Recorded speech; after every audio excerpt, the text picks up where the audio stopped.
Hello everyone, welcome to প্রসার। আজকের আলোচ্য বিষয় ডিফারেন্সিয়েশন অর ডেরিভেটিভ, আর বাংলা এটাকে বলছে অবকলন। এটাকে কি নোটেশন দিয়ে প্রকাশ করা হয়? তো ফার্স্টে ডিফারেন্সিয়েশনের নোটেশনটা একটু লিখি। আমরা জানি dy/dx, এটা হলো ডিফারেন্সিয়েশন নোটেশন। তো dy/dxটা কি, এটা কীভাবে আবিষ্কার হচ্ছে এবং এটাকে আমরা গ্রাফিক্যালি কীভাবে প্রকাশ করতে পারি এবং এর বাস্তবতা কী আছে। আমরা যে কোনো ডেলি লাইফের যে কোনো কাজ করছি, কোথাও যাচ্ছি, সব কিছু যে পরিবর্তন হচ্ছে, চেঞ্জ হচ্ছে, মানে তাৎক্ষণিক যে পরিবর্তনের হার, কোনো কিছু যে পরিবর্তন হচ্ছে সেই পরিবর্তনের হারকে বোঝায়। ধরো কারো জ্বর এসছে, টেম্পারেচার হুট করে বেড়ে গেল, এই সময়ের সাপেক্ষে একটা নির্দিষ্ট ধরো দেখা গেল 1 ঘন্টায় অনেকটা 4 ডিগ্রি সেলসিয়াস বেড়ে গেল, তার মানে আমার শরীর কিন্তু বা শরীরের অবস্থা কিন্তু খারাপের দিকে অগ্রসর হচ্ছে। একটা গাড়ি হঠাৎ করে তার গতিবেগ কমে গেল, গতিবেগ কমা মানে অ্যাক্সেলারেশনও কমে যাওয়া, তো তার মানে বিপদের আশঙ্কা আছে। হঠাৎ করে গাড়ির গতিবেগ কমে না, বা যে গাড়ি চলতে চলতে গতিবেগ বেড়ে গেল হঠাৎ করে, যে বাড়িয়ে দেওয়া হচ্ছে, এই যে পরিবর্তন সব কিছু, তো রেট অফ চেঞ্জ সেটাই হলো dy/dx। Differentiation actually dy/dx notation দিয়ে আমরা লিখি, এটা হলো তাৎক্ষণিক পরিবর্তনের হার, ইনস্ট্যান্টেনিয়াস রেট অফ চেঞ্জ। এবার কী পরিবর্তনের হার? ধরো এই আপেলটা গাছ থেকে পড়লো নিচে, ওকে, তো এই গাছ থেকে নিচে পড়ার সাথে সাথে আইজাক নিউটন কি আবিষ্কার করে ফেললো? গ্র্যাভিটি। তো এই গ্র্যাভিটির সাথে সাথেও যে আরেকটা জিনিস আবিষ্কার হচ্ছে, এই যে পড়ছে কত তাড়াতাড়ি পড়ছে, এই যে পতনের সময় সাপেক্ষে কত দ্রুত পড়ছে, সেটাও কিন্তু এখানে আমাদের dy/dx বা ডিফারেন্সিয়েশনের মাধ্যমে প্রকাশ পায়। এবং স্যার আইজাক নিউটন এটা প্রায় 1666 খ্রিস্টাব্দের কাছাকাছিতে সেটা এই ডিফারেন্সিয়েশন আবিষ্কার করছে। এখানে একটা জিনিস আছে, ডিফারেন্সিয়েশন আবিষ্কার করার ক্ষেত্রে আইজাক নিউটন যে কাজটা করেছিল ফ্লাকশনের উপরে, এবং মূলত আবিষ্কর্তা বলতে আমরা ধরি লাইবনিজকে। লাইবনিজ ছিলেন জার্মান ম্যাথমেটিশিয়ান। উনি এই যে ডেরিভেটিভ, আমরা যে মডার্ন যে ডেরিভেটিভটা সম্পর্কে জানি সেটার নোটেশন উনি দিয়েছিলেন, এবং উনি ইন্টিগ্রেশন এবং এফএক্স ডিএক্স এই সমস্ত নোটেশন উনি দিয়েছিলেন। তো লাইবনিজকে ওই জন্য ডেরিভেটিভ আবিষ্কর্তা বলা হয়। কিন্তু আইজাক নিউটনও কাজ করেছিল। আইজাক নিউটন যে ফ্লাকশনের উপরে ডেরিভেটিভ নিয়ে কাজ করেছিল তার নোটেশন ছিল ডট, লাইবনিজের ছিল dy/dx। অ্যাকচুয়ালি আইজাক নিউটন কাজ করেছিল একটা এভারেজ পয়েন্টের উপর, এভারেজ মানে দুটো পয়েন্টের মধ্যে যে ডেরিভেটিভ হবে সেই হিসাবে উনি কাজ করেছিলেন। কিন্তু লাইবনিজ করেছিল অ্যাট দ্য মোমেন্ট, খুব সূক্ষ্ম সময়ের সাপেক্ষে বা কোনো কিছুর সাপেক্ষে, এক্স্যাক্টলি অ্যাট দ্য পয়েন্ট, খুব ক্ষুদ্র ইন্টারভ্যালের মধ্যে, খুব ক্ষুদ্র থেকে ক্ষুদ্রতর, সেটাই হলো dy/dx। তো dy/dx যখন আসবে আমরা বুঝতে পারবো কতটা ক্ষুদ্র হতে পারে। কোনো একটা গাড়ি 1 ঘন্টায় সে 60 কিমি গেল, তার এভারেজ গতিবেগ হবে 60 কিমি পার আওয়ার, এভারেজ গতিবেগ। এবার এই 60 কিমি এই 1 ঘন্টার মধ্যে তার গতিবেগ যখন 30 মিনিট, 30 মিনিটে তার গতিবেগ ছিল 80 কিমি পার আওয়ার। এক্স্যাক্ট এই পয়েন্টে এত কিমি ছিল, তারপরে কম বেশি থাকতে পারে। তো এই যে পয়েন্টে যে পরিবর্তন হবে সেখানে আমরা dy/dx কাজে লাগছে, সেখান থেকে dy/dx এর ধারণা। কিন্তু এই যে এভারেজ যে পরিবর্তন সেটাকে আমরা del(y/del(x) হিসাবে আলোচনা করব। তার মানে আইজাক নিউটন আর লাইবনিজ মোটামুটি এই 1666 খ্রিস্টাব্দের কাছাকাছি এই ডেরিভেটিভের আবিষ্কার করলো। এবং ডেরিভেটিভ অ্যাকচুয়ালি কী, তার মানে মোটামুটি বুঝতে পারলাম যে কোনো কিছু যখন পরিবর্তন হয় সেই পরিবর্তনের যে হার সেটাকে ডেরিভেটিভ। এবার এটাকে আমরা গ্রাফের সাহায্যে দেখি। y = fx একটা কার্ভ নেওয়া হয়েছে। সো এই কার্ভটা এক্স পয়েন্ট থেকে, মানে এক্স থেকে এখানে এক্স থেকে এখানে হয়েছে এক্স প্লাস ডেল এক্স, এই যে পরিবর্তন, তার মানে এই যে ডিস্টেন্সটা এটা হলো ডেল এক্স। আর এখান থেকে এই পয়েন্ট থেকে এই পয়েন্টে যখন গেছে পি থেকে কিউ পয়েন্টে, তখন এই যে কার্ভের এই যে চেঞ্জ হলো, তো এখানে আমরা ওয়াই অ্যাক্সিস বরাবর যদি যাই, তো এখান থেকে এই যে পরিবর্তন এটা হলো ডেল ওয়াই। ওকে, তো এই যে পরিবর্তন del y by del x, তার মানে এই পি থেকে কিউ পয়েন্টে এই যে কার্ভের এই যে পরিবর্তন হলো, এটা কতটা, সেটা হলো del y by del x. মানে পি পয়েন্টে ওয়াই মানে f x, y equal to f x এর পরিবর্তন, পি পয়েন্ট থেকে কিউ পয়েন্টের যে পরিবর্তন, এবং পি পয়েন্ট থেকে কিউ পয়েন্টে এই যে এক্সের যে পরিবর্তন ডেল এক্স, এই চেঞ্জটাকেই বলা হচ্ছে ডিফারেন্সিয়েশন। এবার এখানে যে ব্যাপারটা আসছে, এখানে কিন্তু ডিওয়াই বাই ডিএক্সটা আসছে না। ডিওয়াই বাই ডিএক্সটা কেন আসছে না? কারণ এই পি এবং কিউ, এই যে কার্ভের এই যে অংশটা, এটা একটা বড় অংশ, মানে এটা একটা ইন্টারভ্যাল হিসাবে দেখা হচ্ছে, ঠিক আছে? তো এটাকে খুব সংক্ষেপে, মানে খুব ছোট, মানে এটাকে ডেল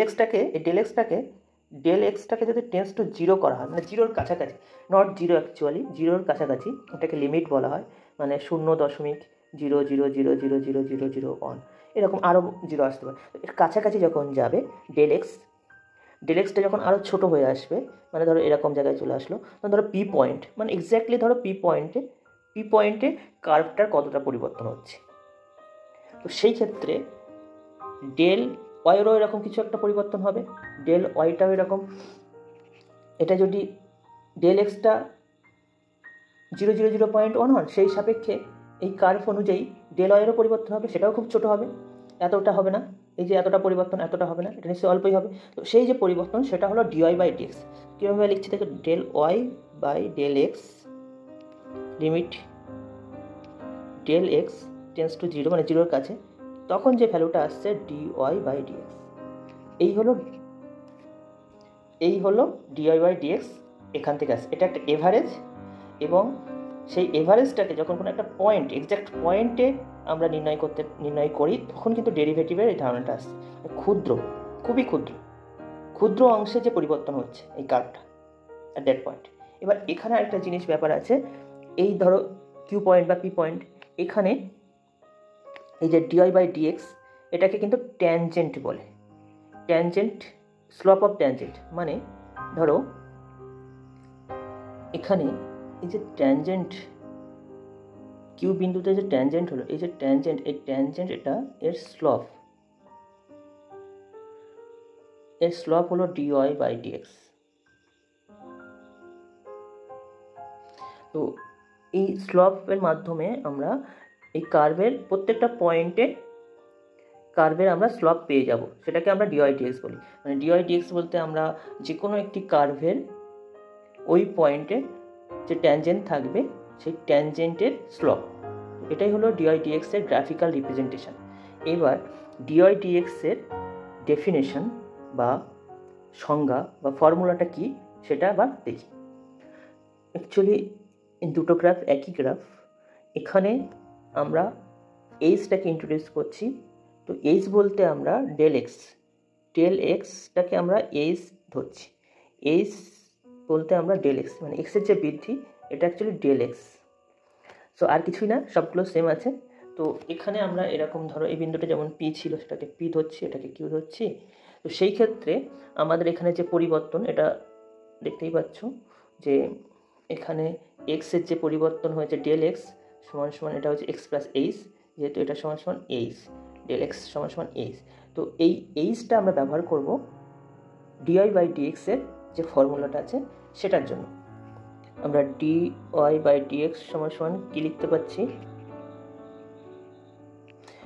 পরিবর্তন, মানে f x y equal to f x এর পরিবর্তন হয়েছে এটা। তো এই পরিবর্তন মানে আমরা তো জানি ডিওয়াই মানে ডেল এক্স, তো ডিওয়াই এর পরিবর্তন হলো এটা মাইনাস এফ এক্স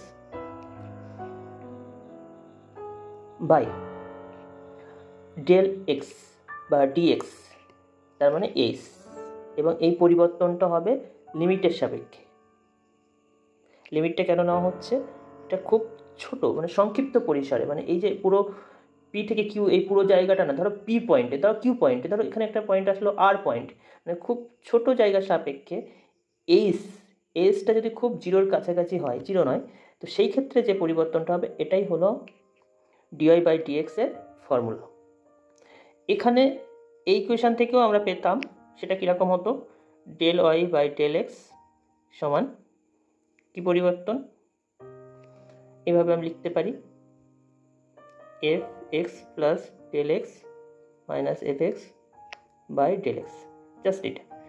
এবার এখানে যদি লিমিট অ্যাড করি, লিমিট অ্যাড করতে পারি del x tends to zero, তো সেখান থেকে আমরাও কিন্তু ডিওয়াই বাই ডিএক্স পেতাম। ওকে, তো এখানে কি হতো, লিমিট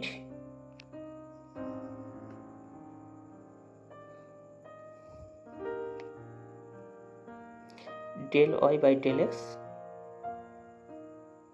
এটাও সমান সমান ডিওয়াই বাই ডিএক্স। তো অ্যাকচুয়ালি নর্মালি আমরা এই ফর্মুলাটা লিখি ডিফারেন্সিয়েশন বা অবকলন করার সময়। তো এই হলো সংক্ষিপ্ত বা আলোচনা এখানে, মানে ডিফারেন্সিয়েশন। এবার ডিফারেন্সিয়েশনে অনেক রকম ফর্মুলা আছে, জাস্ট একটা কার্ভ যদি নিই, ধরলাম ধরো এই কার্ভটা y equal to x square, তো এই কার্ভটা ডিফারেন্সিয়েশন যদি আমরা করার চেষ্টা করি এখানে কীভাবে করতে পারি দেখি। সো এখানে ওই কার্ভে এফ এক্স সমান সমান এক্স স্কোয়ার আছে, তার মানে আমরা লিখতে পারি এফ এক্স প্লাস এইচ সমান এক্স প্লাস এইচ এর হোল স্কোয়ার। তো এটা করলে হবে x square plus two x h plus h square. তো এখানে যদি আমরা মানটা বসাই দেখি কত পাচ্ছি, তার মানে d y by d x সমান সমান আমরা বের করছি limit s tends to zero x plus h minus x square by h. তো এটা কেটে যাচ্ছে, তো এখান থেকে আমি পাচ্ছি লিমিট, এখান থেকে এইচ কমন যাচ্ছে,